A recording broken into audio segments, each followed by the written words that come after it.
Bonjour et bienvenue dans cette édition spéciale de janvier du Point Marché Amundi. Je suis Catherine Tahansa du Marketing France et j'ai le plaisir d'accueillir Didier Borowski de l'Amundi Investment Institute. Il va dresser le bilan de l'année passée sur les marchés financiers et nous présenter les perspectives pour 2024. Bonjour Didier. Bonjour Catherine. Alors Didier, peux-tu nous dire quelles ont été les principales surprises en 2023 et qu'est-ce qui s'est déroulé conformément aux attentes des experts Amundi? Oui, alors c'est vrai qu'en 2023, on a eu plusieurs surprises. Alors la première surprise, elle est venue de l'économie américaine, où on a vu la croissance accélérer, soutenue à la fois par l'investissement privé et public, lui-même soutenu par les plans budgétaires américains, et puis deuxièmement, une croissance soutenue par la consommation des ménages qui a bénéficié de l'épargne accumulée pendant la période du Covid. Et cette croissance américaine a soutenu l'appétit des investisseurs pour les investissements, pour les actifs risqués, peut-être d'ailleurs de façon excessive. Alors la deuxième surprise, elle est venue du côté de l'impact du durcissement des conditions financières aux États-Unis. Alors comme nous l'attendions, la Réserve fédérale a continué de monter ses taux directeurs, mais le durcissement des conditions financières a fini par provoquer de façon assez inattendue, au début du mois de mars, des problèmes dans le secteur bancaire américain, avec des problèmes notables du côté des banques de taille moyenne, d'une banque en particulier. Enfin, la dernière surprise, et elle est de taille, elle vient de l'économie chinoise. En début d'année, on s'attendait à une reprise plus longue de l'économie chinoise, et en réalité, la crise immobilière s'avère particulièrement sévère. Passons à 2024, si tu le veux bien. Quelles sont les grandes tendances économiques que les investisseurs devront prendre en compte ? Il y a en fait trois tendances, mais qui sont étroitement liées. Il y a la tendance de l'inflation, le ralentissement économique et les politiques monétaires que l'on attend.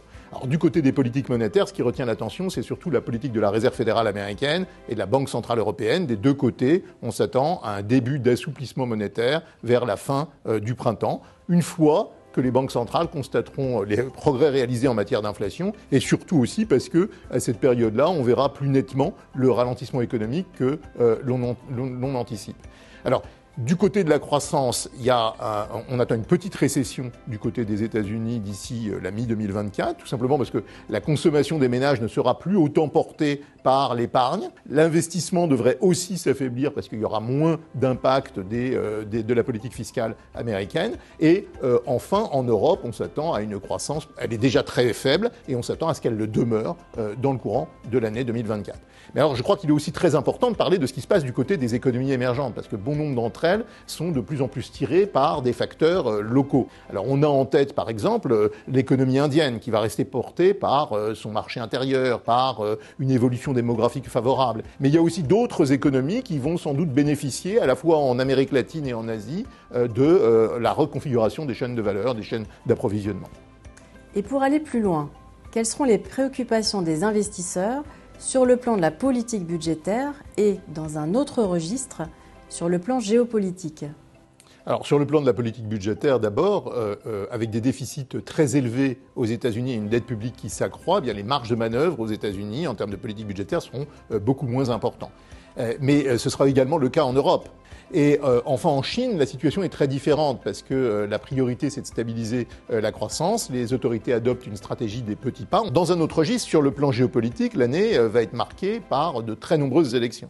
Alors, dans quelques jours, on aura les élections à Taïwan qui vont être déterminantes pour la relation entre les États-Unis et la Chine.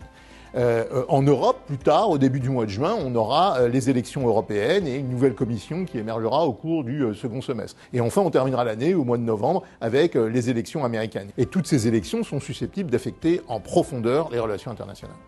Et dans ce contexte, quelles sont les convictions d'Amundi ? Alors, dans les économies avancées, du côté des obligations, eh bien, le ralentissement économique qu'on attend, le ralentissement de l'inflation et les baisses de taux directeurs qui vont s'en suivre vont, de notre point de vue, continuer de supporter les emprunts d'État. Mais compte tenu du rallye obligataire puissant qui s'est matérialisé en fin d'année, eh bien, il va falloir adopter une approche très flexible. Et du côté des actions des pays développés ?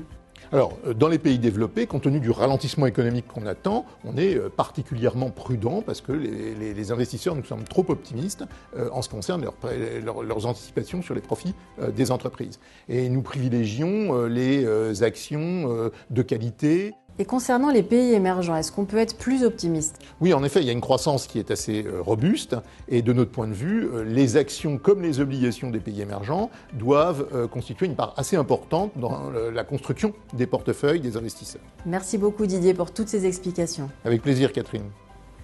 Merci à tous de nous avoir suivis durant cet entretien qui vous a apporté, je l'espère, des éclairages pour aborder 2024. Rendez-vous le mois prochain pour un nouveau point marché.